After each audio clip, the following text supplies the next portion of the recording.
All right, good afternoon, everybody. We're going to start to get it rolling on our wellness panel, put together by our awesome folks in our New York chapter who have been really interested in getting this panel going. And obviously, it's a crazy time for all, so we're excited about doing this, and hopefully we'll be doing more of these. Seems like something that we should be doing and everybody can use. My name is Jonathan McHugh. I am one of the co-founding members and board members of the Guild of Music Supervisors. And we are very happy that we put this summer panel series together. We kicked it off last week with an HBO panel. This Thursday, we have a panel for Apple TV Plus, which is focusing on music supervisors and composers. And we have a really great lineup, which you can look for online. And that'll be, again, the same time as right now, 3:30 Pacific time, 6:30 Eastern. If you want to know more about the Guild of Music Supervisors, please go on our website, guildofmusicsupervisors.com. If you want to make sure that you're invited to all these events that we're doing, as the life we are leading is now an online life, we'll be doing panels every week and sometimes twice a week. In this case, we'll probably do a bunch more of these over the summer. We'll be doing hangouts with different music artists and hearing them play music for us. That will be announced shortly. So we have a lot of great stuff in store for you, but this panel is something, as I said, we've been really looking forward to do it. So thank you, Rebecca, for really putting it together and spearheading this. Gerrard is our New York board member, has been really great about building the New York community with me, and as a lifelong New Yorker, will never revoke his New York citizenship, even though he's been living in Cali for a long time. It's really important right now, especially what New York has been going through. So I'm going to kick it over to Ed to kick off the panel, and look forward to listening and learning. Ed? Thank you, John. Well, first of all, because this is welcome everybody, and I want to thank, first of all our people that are joining us today. I think because this is a wellness, speaking about wellness in such a tough time, we should start it off with a couple little 3 deep breaths by everybody, as if you were doing a yoga class. This way we'll get everybody in the mood, and then I'll introduce myself and all the panelists. So we're going to do 3 deep breaths in through the nose and out through the mouth on the count of 3. 1, 2, 3.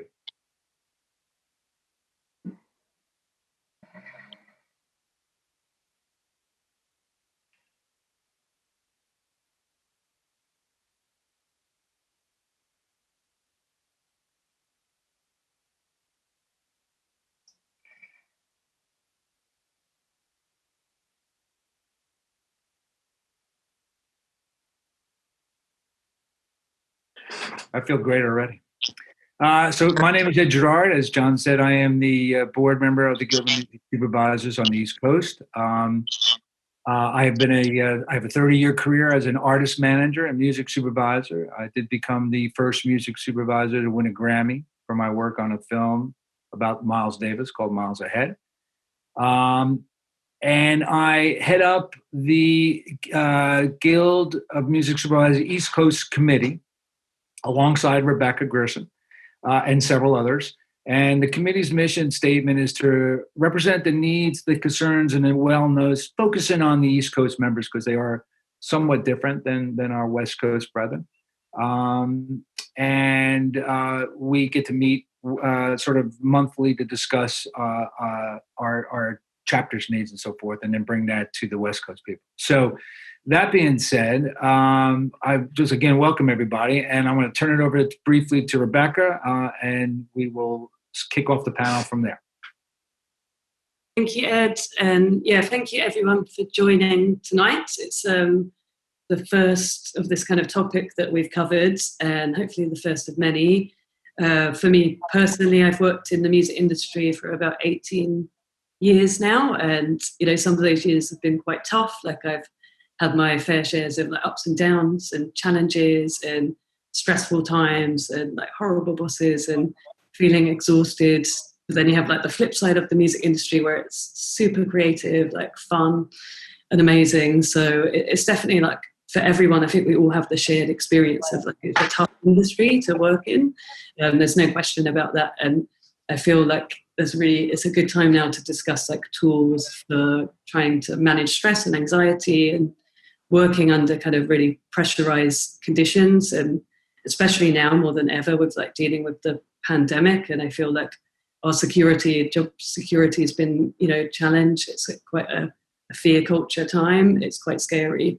So yeah, we really wanted to put this together and invite some incredible experts in this field who can try and give some tools to like try and help us kind of cope better and just be able to really, thrive as music supervisors. So thank you all so much for joining tonight. Great. So we're hoping that this will be the first of many panels that are going to be focusing on mental health, because it's such an important factor these days, not only in our business, but in the world, really. So to kick off our series, we have three incredible health and wellness experts and champions who have all worked in the music industry and are also trained in health and well-being. And then we also have a very special guest, a spiritual motivator and artist, the Twilite Tone, who will be leading at the end of the program a guided meditation, which I think everybody will enjoy. So what I'm going to start doing first is I'm going to introduce each panelist by name, and then they will give us a little brief description of who they are and what they do, and then we'll start to get into the actual panel discussions after that. So the first person I want to introduce is Sue Polinsky. Is the founder of Rockstar Advocate, mindset coach for better work, life, and balance. So Sue, why don't you just give us a little bit of background on yourself? Sure. So I started at the major labels at 18. I started working at Atlantic Records while I was going to school.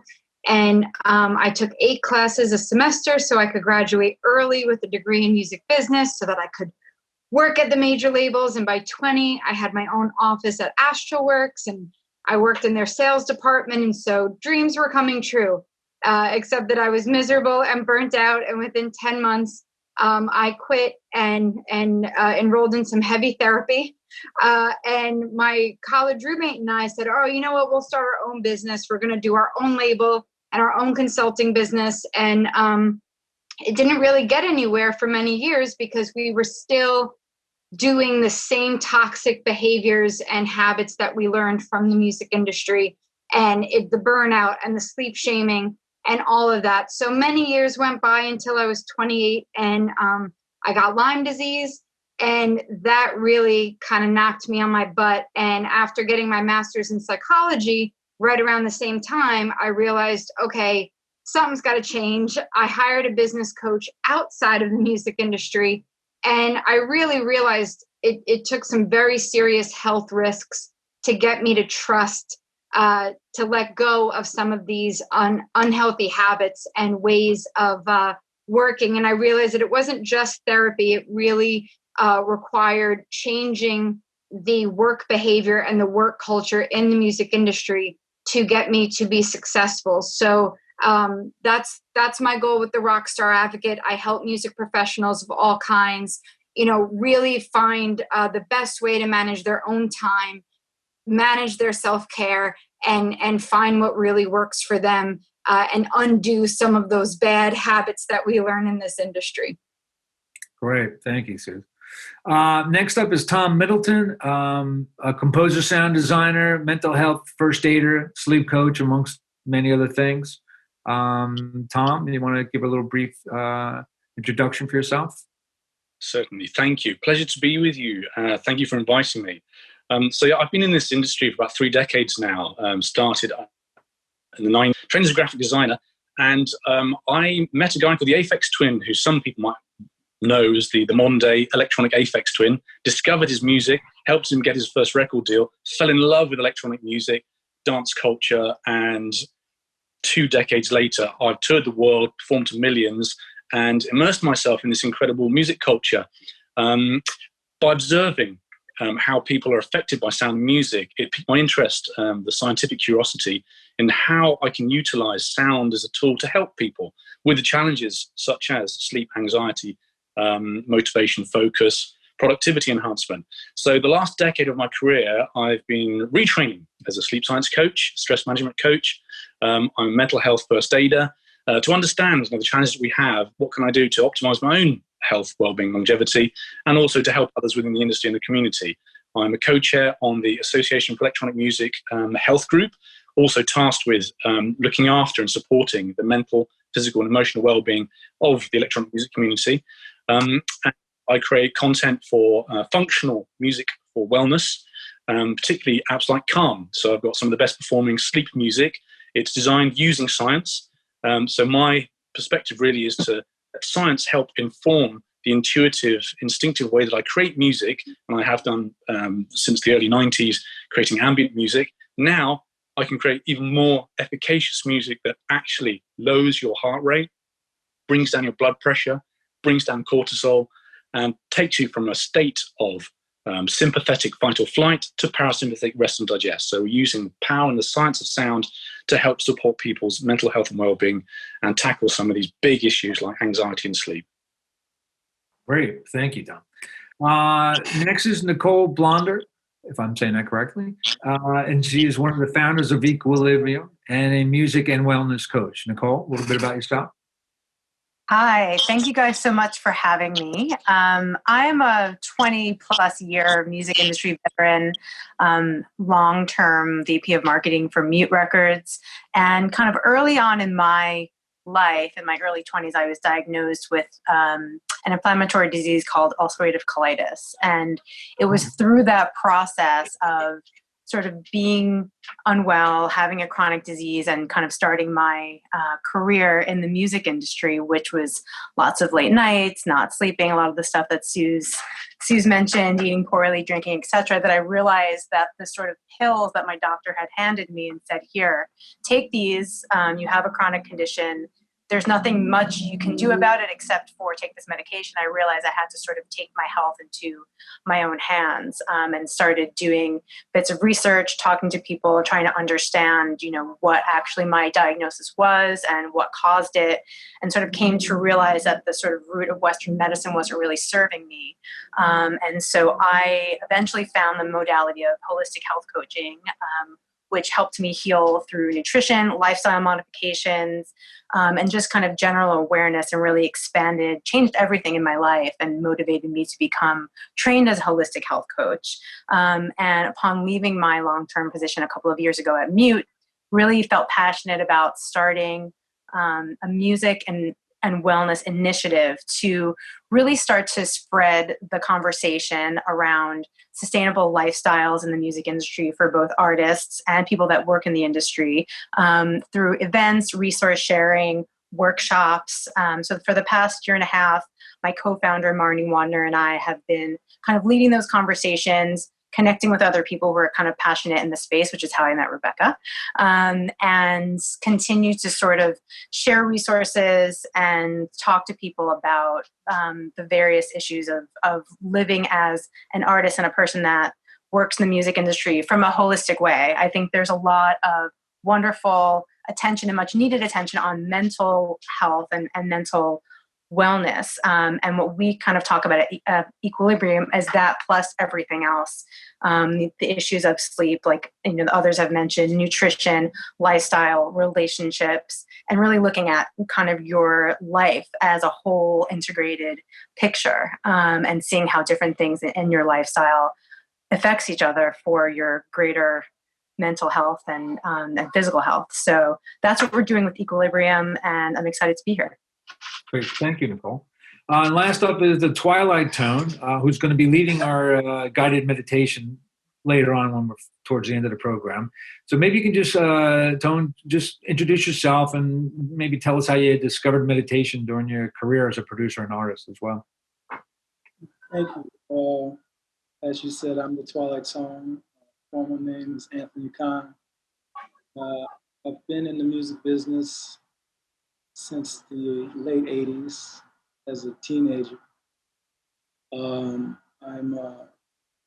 Grammy nominated for the song Mercy by Kanye West, and Grammy nominated for the album Humans by the Gorillaz, as I was the producer on that album. How I got into meditation is that I went from a person that was wanting to be the best and wanting to be, quote unquote, successful in an industry that said you have to be number one. At least that's how I interpret what I was hearing. And I prided myself on being the best and being number one. And then I realized that I've been given these great gifts and blessings, not to necessarily be better than the next artist or producer, but to provide a pristine service to audience, the community, anyone who would hear what I create. I got into meditation after I felt like I was putting a lot of energy outward, but wasn't getting a lot of energy back. And once I realized if I go within, I won't go without, I started to embark on that journey. And so a friend of mine, a dear friend from high school, introduced me first to, I think it was Wayne Dyer. And then we saw this film, What the Bleep Do We Know? Or Do You Know? And it got me on the road of quantum physics, law of attraction, the whole dance of new thought. And it led me to the path of, oh my God, this is not only great, but this is my nature. And it's my culture. A culture that was taken away from me and repackaged and introduced to me under the terms law of attraction. So once I grasped that concept, I've been in ever since. I don't call myself a master of meditation. But I am a master of breathing as I'm alive. And that's I guess the long and short of it. Great. My wife made me watch What the Bleep 5 times, by the way. Still couldn't figure it out. Anyway, Rebecca, I'm going to turn this over to you now to get the panelists time. Yeah, absolutely. And so I really love to start talking about something which can really impact the quality of your day, how much good work we produce, and that is sleep. And Tom, I know you have been obviously coaching in this area, and I just really curious to know kind of what quick advice you've got for people who maybe have been sort of struggling through the pandemic and kind of having a little bit of insomnia. I don't know what kind of issues you've been seeing through the pandemic, but I know my sleep's been disturbed at certain points. So yeah, curious to sort of hear a bit more about that and your techniques.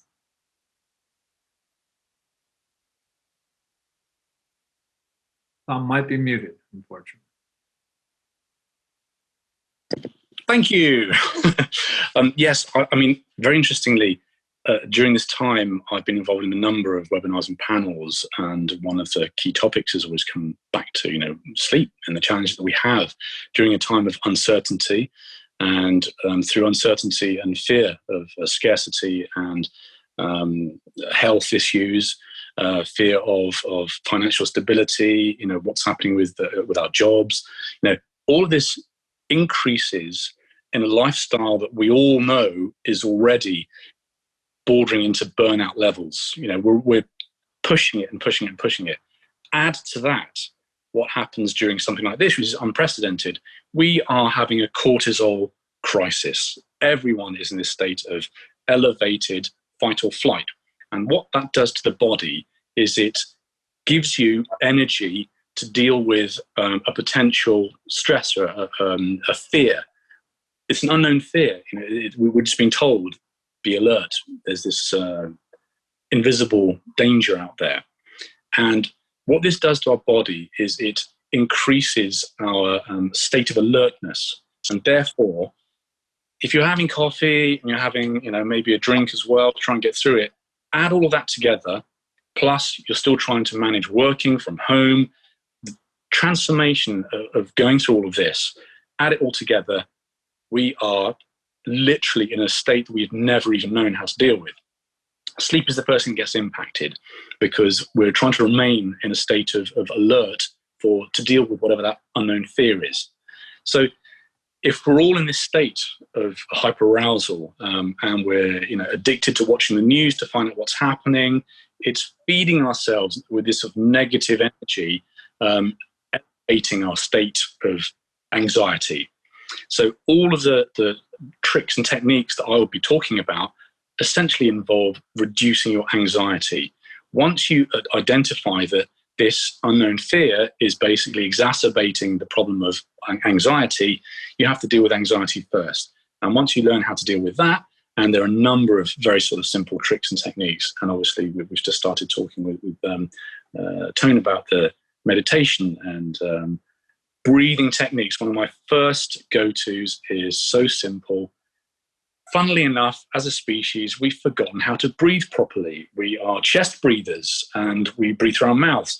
All wrong. We need to relearn the art of breathing, nasal breathing into the diaphragm, into the belly. Very simple tips and techniques that we can discuss and talk about and share as a kind of an afterthought, how to breathe properly again, to handle these moments of panic and anxiety attack. Now, if you can become grounded and present in the moment, and there's a really nice little technique that we talk about, which is it's called ego. Exhale, grounding, orientate. Super simple. If you start feeling that panic building up in your system, a deep, slow exhale. Now, we talk about taking a deep breath. Actually, the key thing is a prolonged, longer exhale. That's the key to modulating your state of anxiety. Slow inhale through the nose, hold it for a bit, and then a slow, deep exhale. At least 3, 4, 5 is a good one to remember. Breathe in for 3, hold for 4, out for 5. These sort of simple techniques can help you literally to bring down your blood pressure, bring down cortisol, and get you back into the present moment. Grounding is a really great little trick because if you bring your attention to your body, how the points of contact with the floor are with your feet, your chair, and then do a body scan. Doing something like that, the sensations you feel in your body, softening areas of tension. All of a sudden, you're not thinking about the past or the future. You're just focusing on the present moment. So bringing your awareness to right now, where you are, grounding yourself in the space you're in. O is for orientate. And if you move your focus to where you are around you, notice any sounds as you're sitting there. What can you see? Maybe describe it. Focus on an object. Explore it. Try to describe it. And then maybe just stretch out any remaining tension. So very quickly, use a technique to disarm this state of anxiety and fear that you've been subject to. And you can bring yourself into a moment of a bit more clarity.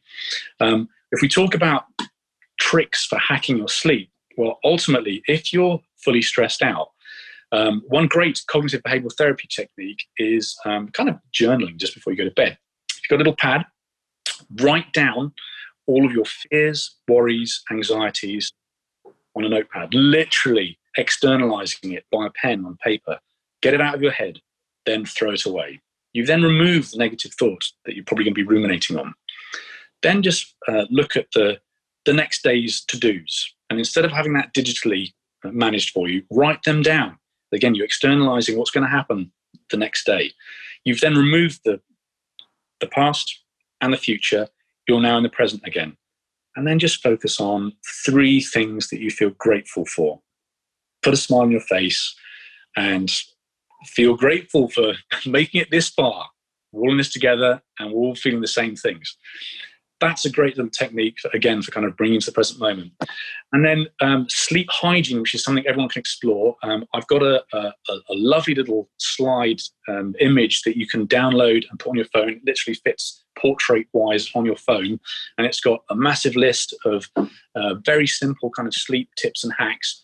But essentially, our bodies anticipate routine. If we disrupt our circadian cycles, we throw ourselves out completely. And obviously, stress and anxiety is going to maybe make you feel like you don't want to sleep because you're in a state of fear.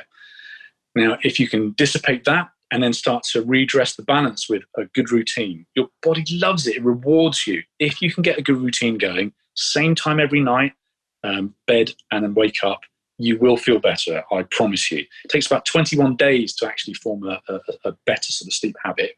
But, if we've got this time at home, maybe we can invest in that. We talk about 8 hours of sleep.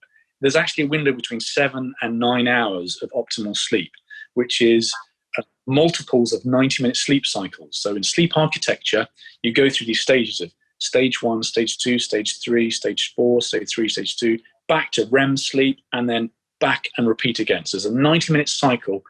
7.5 hours is a great 5-hour multiple sleep cycle.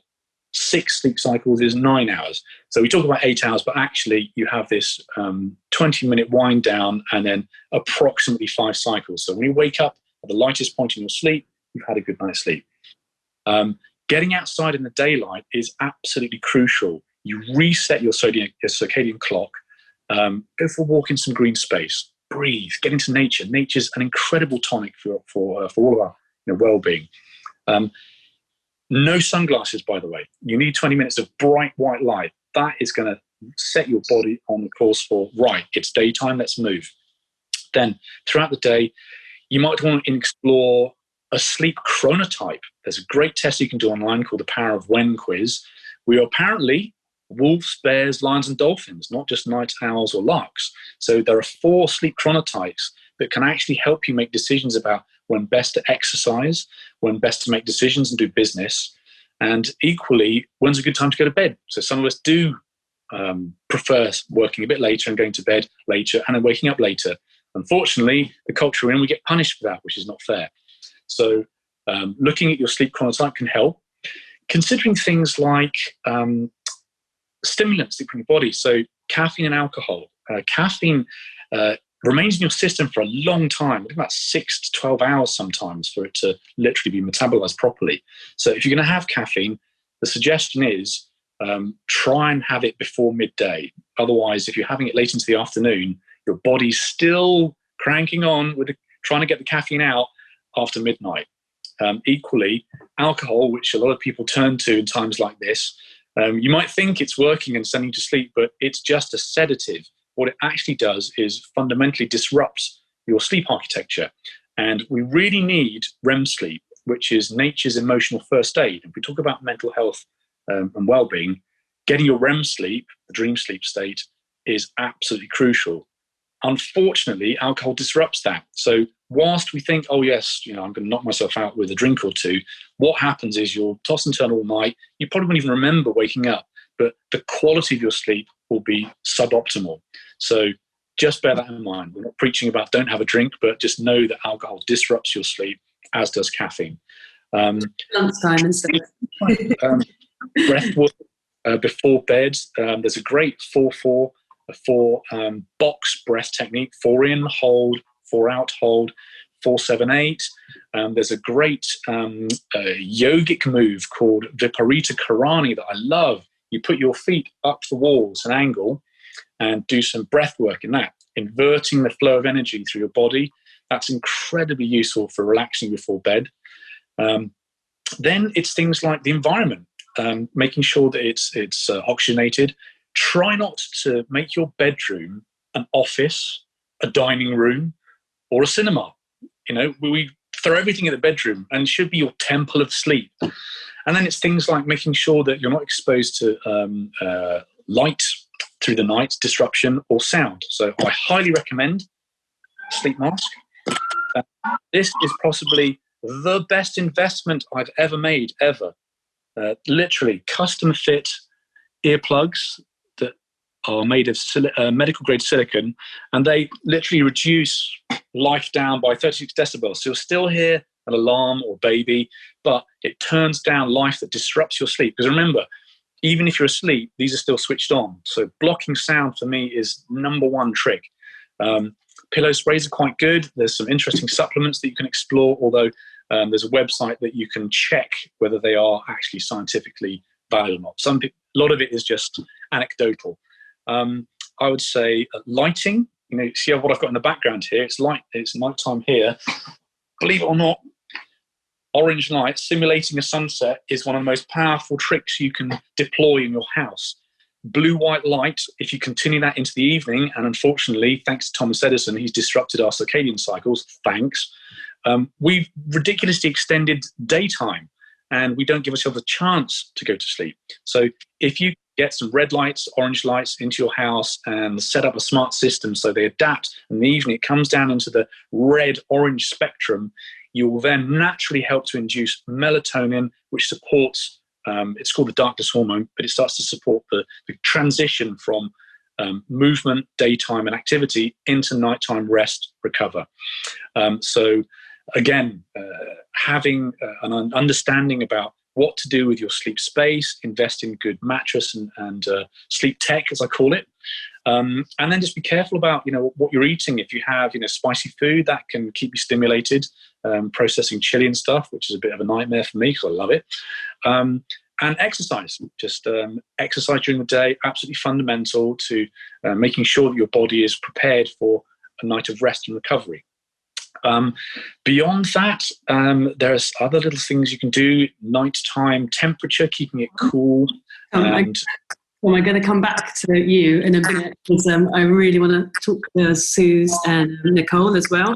And I don't know if you're hearing me. Okay, I'm trying to message you. So yeah, thank you so much. That is, I don't know, it's really changed my whole experience. I've been able to get the 7.5.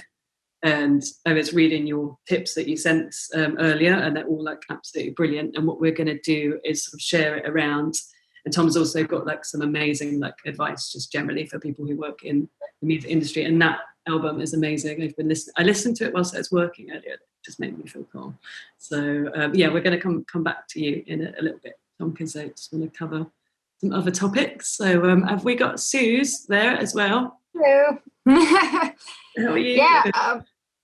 Just to piggyback on what Tom was saying, I mean, when I started the Rockstar Advocate about 6 years ago, and I was working from home, now that so many people are forced to work from home, a lot of what I teach in the last couple months is really some tips for breaking everything up because, already the music industry is a lifestyle career, right? It's very hard to kind of parse out our life and our career. It all kind of feels like it melts together because we are passionate about what we do.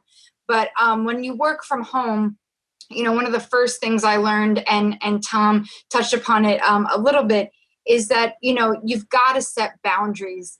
And so I set when it comes to sleep, the boundaries I set around my time and my space are really important. Just to give you guys a very quick view, this is one side of my house and this is the other. I live in 300 square foot tiny house. And yet it's very boundary. This is my work desk. This is where I do all of my work. And that is it. And I really tried very hard not to bring my work into my bed. And I also, I change out of my pajamas, even though I'm known, people call me snooze.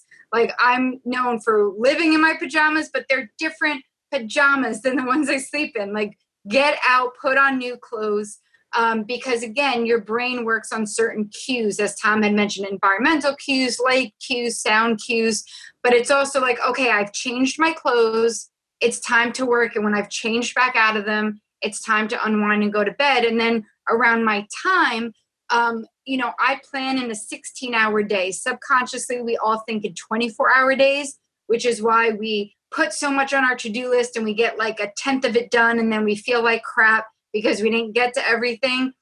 It's not because we're lazy. It's because we think in 24 hours and we don't have 24 hours to get our work done. So when I plan, I really plan in 4-hour days because the 16-hour days, as soon as I put my self-care on the calendar and I put my personal errands and the things that I have to do, I've got 4 solid hours at best that I can do super focused work. And then, of course, I'll do additional work on top of that. But I plan for 4 hours of super focused work. And then that way, when you think in 16-hour days rather than 24, even if you're insomniac, even if you have trouble sleeping, I always say to my clients, fine, if you can't sleep fine. But make a contract that for those 7.5 hours, as Tom said, you are not working.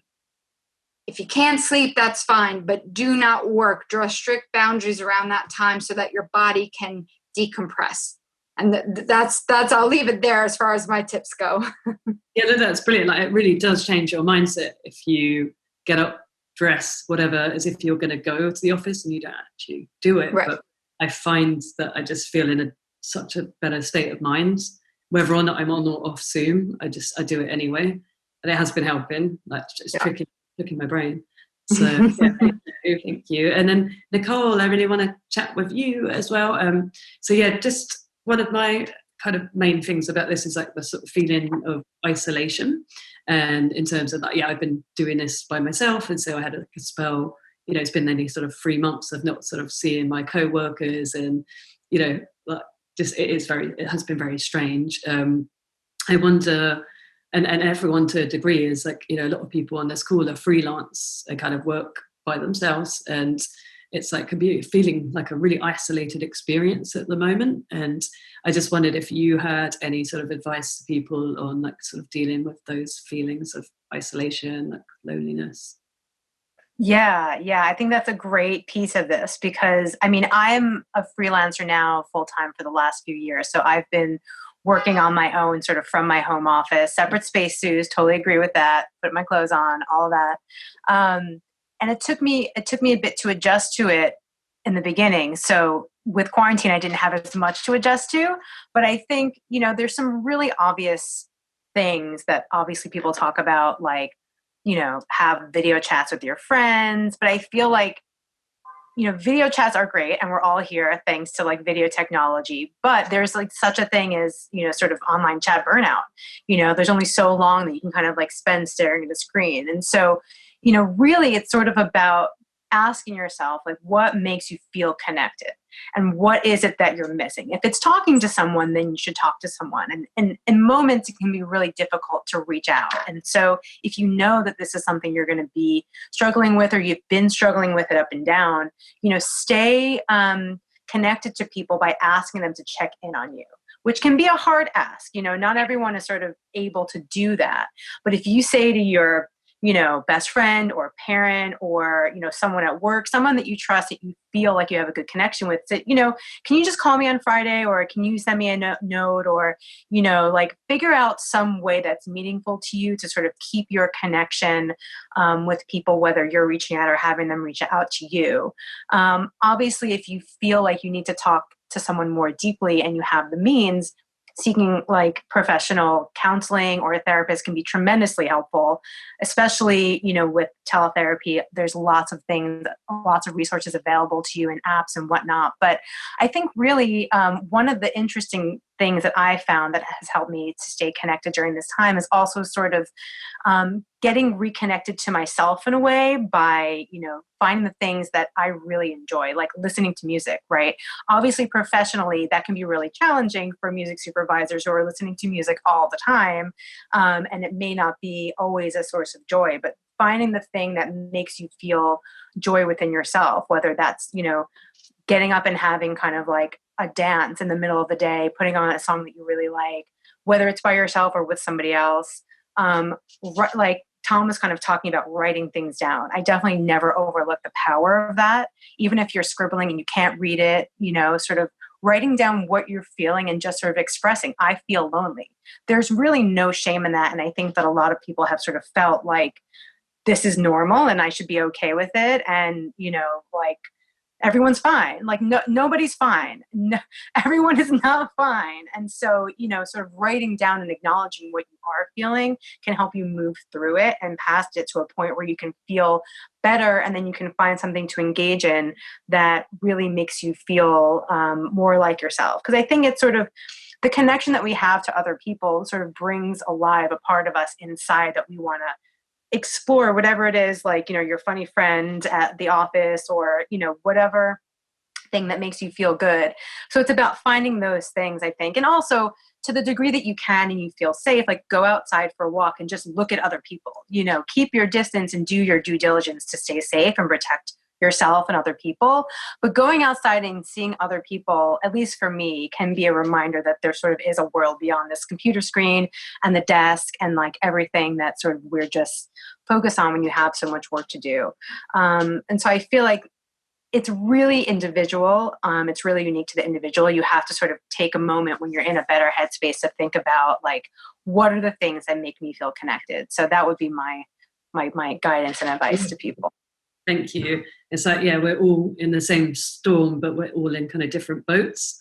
So I feel like all of my friends have had like such a different experience. And I think that's such great advice, having like asking people to check in on you, because I don't do that. I'm really guilty of doing it. And I'm like, oh, no one's contacted me. And I realize actually I haven't really said that I need to be contacted, because I assume I'm fine. So yeah, definitely going to take that on board. And Ed, we're going to pass back to you now. Right, thank you. All great advice from people. So we appreciate that. And the other thing that comes to mind in this time in shelter at home is, there's a lot of productions are shut down. So a lot of people are independent music supervisors or independent in this business. So obviously there is, for some, if not all, an issue with the anxiety that comes from losing income and losing the work that we have, and not necessarily knowing when that will come back. So maybe somebody could talk about how to address that and how to get us through that period where we have this anxiety. Do you mind? Oh, yeah, please. Sorry, I didn't know where we were starting. Usually a lot of the time, this comes from the sense of change and unpredictability, and change that's out of our control, right? Change can never be easy, even when it's a good change, but especially when it feels like it's out of our control or we didn't give it the green light, it can really send us on a spiral. Some people really, myself included, do not always handle change well. And so one of the things that I have found to really ground myself when I'm like, oh, okay, I didn't plan for that, no matter what it might be, is to focus on finding the things that you can control. So I always like to keep a list nearby as my go-to. Maybe I can't control what money is coming in if certain clients canceled or if certain jobs got cut short because of certain circumstances like the pandemic, but I can take control and, open up my budgeting app and start making decisions about the dollars I do have and where I'm going to put them. I might not have control over being able to see and hug my loved ones, but I can control, as like NICOLE was saying, asking for help or reaching out and making contact with them. So whenever something happens that feels out of our control, I always encourage people to find things that they can control, because there are still things, no matter how chaotic life gets, no matter how unpredictable our jobs can be, in this industry, there's always things that are still within our control, even in the smallest little decisions. And the more decisions we're able to make, the more power we bring back to ourselves and the more grounded we can feel. Even controlling, as I believe Twilite Tone mentioned, like the breath, right? Always knowing that I have my breath and I can focus on that. So even the smallest things, starting there, and then I say to myself, okay, what else can I control? What else can I make a decision about? And it starts to bring down that anxiety of, okay, yes, maybe income is really unpredictable right now, or maybe it's a lot lower than you're used to or anticipated dealing with right now. What else can you do about it? And at the end of the day, we are all creatives on some level, and it will push us. We have to trust the fact that I am not, without getting too far into like money mindset and all that stuff, I am a firm believer that we can make money out of anything. We can find the money, and we can find ways to get creative and offer our services in new and different ways. And so it takes a lot of trust that will come. So I always say, go back to just what you can control in the moment. Good advice. Anybody else want to Yeah, I would love to mention one tool that is, I think, really good for this and sleep and anxiety. It's something that I use quite often and I teach to others, which is EFT or tapping, which some people might know about. It's a technique, it's an energy technique that combines acupressure with sort of modern mental health techniques. And it's a process where you tap on different meridian points in your face. And you can Google EFT. One of the websites I use is called the Tapping Solution. And it's sort of a quick process, 5 minutes or so, where you kind of talk about what you're dealing with. I'm anxious about money, or I can't sleep, or whatever you're dealing with, whatever the problem is. And it sort of triggers your body to release stress and anxiety to sort of get you to a place where maybe, Suze's suggestion of like thinking about what you can control, it gets you off of that high alert, like high anxiety, like, I use it oftentimes before bed, anytime before a stressful situation. And I find it extremely effective. Mm-hmm. Totally. Yeah, Suze, I love the tapping solution. Yeah. Amazing. I did a quick session with Suze before earlier today to try it out, and it is absolutely amazing. Like it has I feel quite calm right now. Like I always get a bit nervous about doing these things, but she totally zens me out, and it's really easy to do. It's really quick as well. So it's something that I definitely want to keep trying.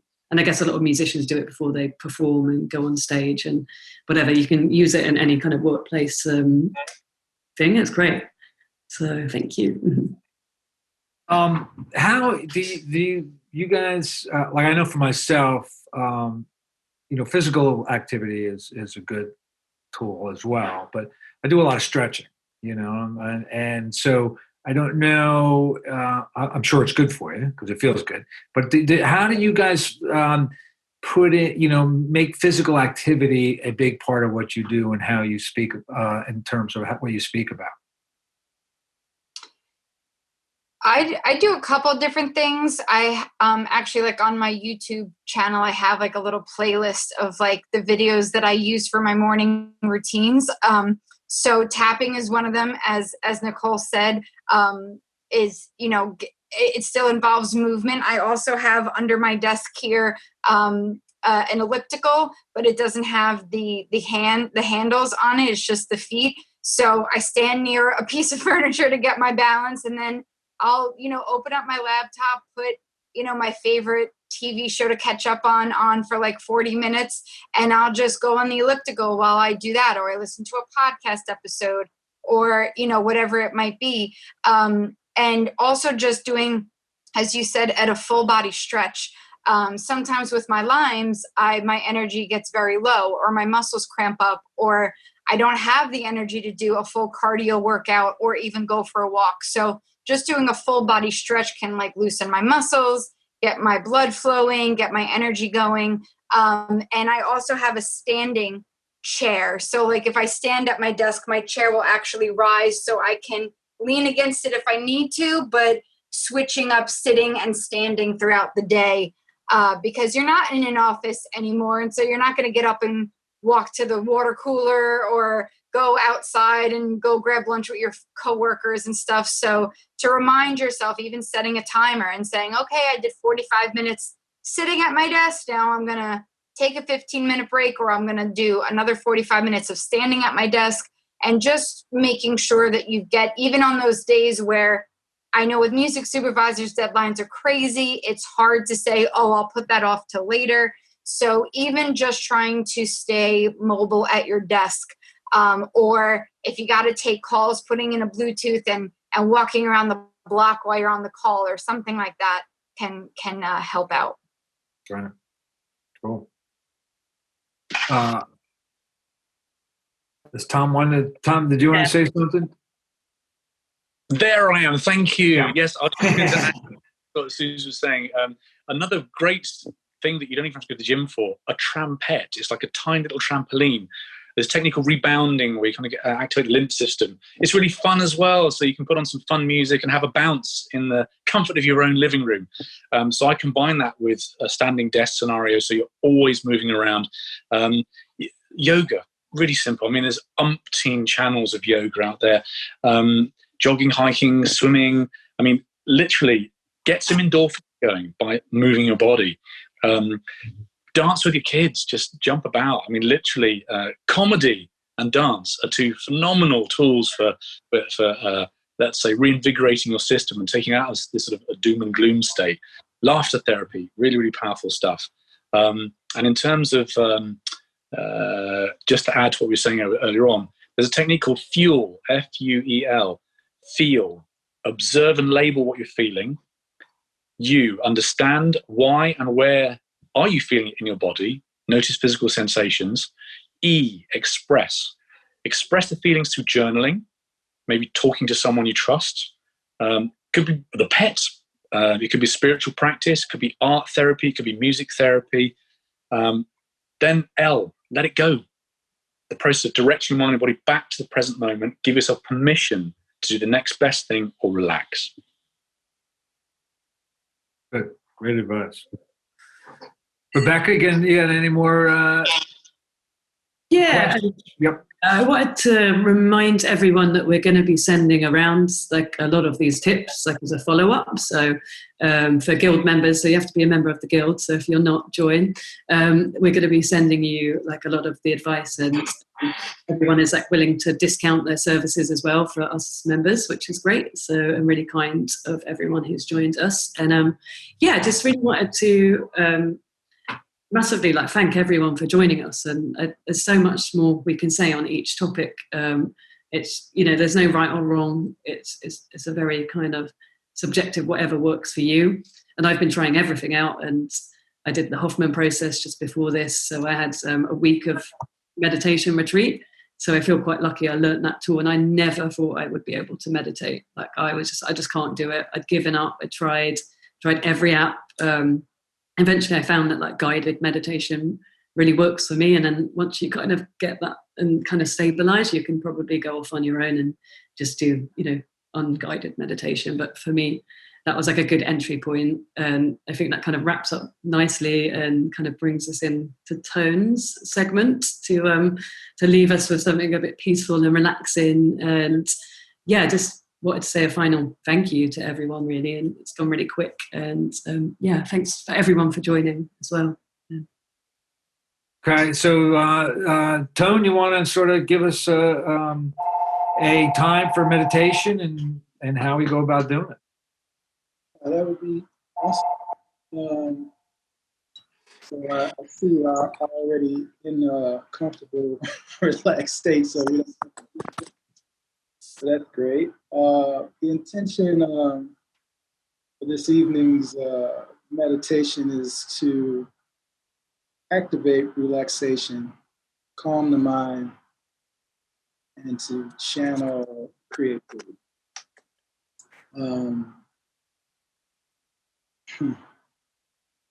Question is, how can I relax, calm the mind, and channel creativity if I'm preoccupied with all the conditions within this room to what I'm being inundated with, and with media, both whether it's like the television or radio or if it's social media? How can I calm it? How can I relax? And I would say, first thing first is to say to yourself, it's not my fault. However, it's my responsibility. And in saying that, you open up the door to take accountability for yourself and have a ripple effect outward. I had a friend, I just want to share this with you, and we'll go right into the meditation. He called me. He was a very close friend. He was in Fort Lee, Brooklyn, at the height of the protests, and he was very, very angry. And he was like, and he's a director. He's a film director. And he's like, man, what? I just want to do something. I just want to go out and do something. And he wanted to express himself physically. And I said, first of all, breathe. Second of all, who are you? What are you? I don't mean your name. I don't mean your name. I don't mean your race. I don't mean your gender. I mean, what is your purpose here on this planet? Why are you here? And of course, he responded, I'm a director. That's what I do. I said, yes. In the heat of oppression, when Jim Crow was going on, Vietnam War, the savage destruction of the Black Panther Party, and the assassination of Malcolm X, Martin Luther King, John Kennedy, Robert Kennedy. Marvin Gaye didn't say, man, I'm not writing a damn song. I'm not making any music. I'm going to go out here pick it, or I'm going to do the store. He didn't say that. He made what's going on. And that impacted those people then to today. So I would ask everyone to just close their eyes. And I'm going to do a technique I call the cocktail straw technique. And that is, first you blow out all your air. Exhale. And then you inhale as if you're sucking through a cocktail straw. So a count of 8, 4, 5, 6, 7, 8. Exhale. 2, 3, 4, 5, 6, 7, 8. Inhale. 2, 3, 5, 6, 7, 8. Exhale. 2, 3, 4, 5, 6, 7, 8. Please keep your eyes closed and imagine yourself in a theater, a movie theater, by yourself. You're in the theater by yourself.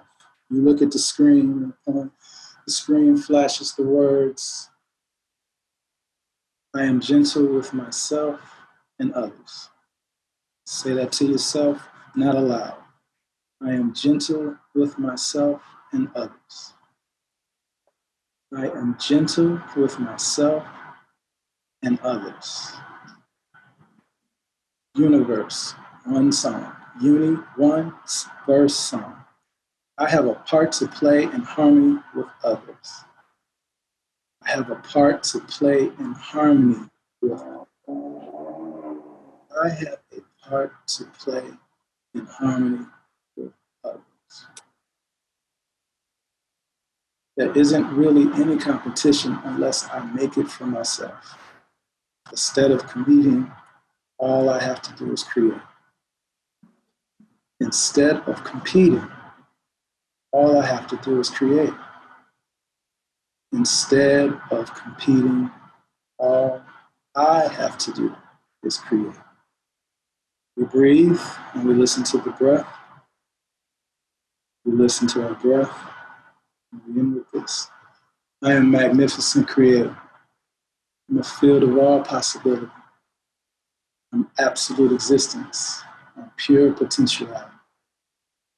I'm pure imagination in the form of me. I'm the light, I'm the universe.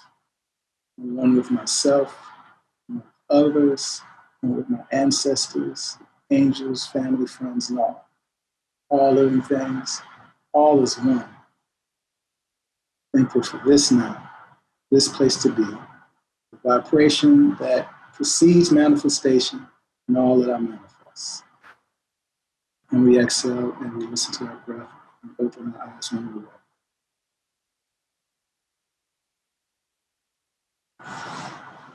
And that is it.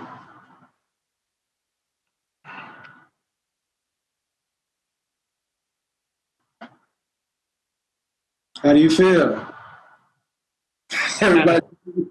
Better. Nice. Last thing I just want to say, let go of the hustle, man. Let go of the hustle. Harvest. You can't force a flower to grow. You can't force crops to come up. Harvest, don't hustle. And, you know, a great surgeon is made to be a surgeon, not to be like, I'm the best surgeon out here, better than all the other surgeons. He's made a surgeon so he can provide a pristine service to humanity. And hopefully, or we want, that those humans go out and know what their purpose is to provide a pristine service to humanity, and so on and so on and so on. Beautiful. Close. Yeah, beautiful. Well, I think that's sort of, we want to kind of keep this, moving, which we have done. There's obviously so much more information. Again, we hope to do more of these wellness panels in the future. So perhaps any kind of input from any of the audience members or anybody else will help us put together some other great panels. I want to thank everybody again. Really, I know, Tom, you're in the UK, so I'm sure it's late for you over there. But we enjoyed it. I feel way more relaxed now than I did before. Rebecca, any final thoughts from you? No, just really to say thank you so much for everyone for giving us your time. And yeah, we'd love to keep this kind of conversation open about mental health because it's so important to how we function and perform as music supervisors. So yeah, love to hear your ideas and comment, feedback. And thank you so much to Tone for ending us on such a nice high note. Love that. Cool. Well, again, thank you, everybody. We appreciate it. Again, there's other panels coming up that John mentioned, so check the newsletter or you'll be getting an email invite. So we love people to participate, so this has been great. We look forward to doing the next one. So I guess that's it. And we'll say goodnight for everybody and a peaceful sleep to everybody. Good night.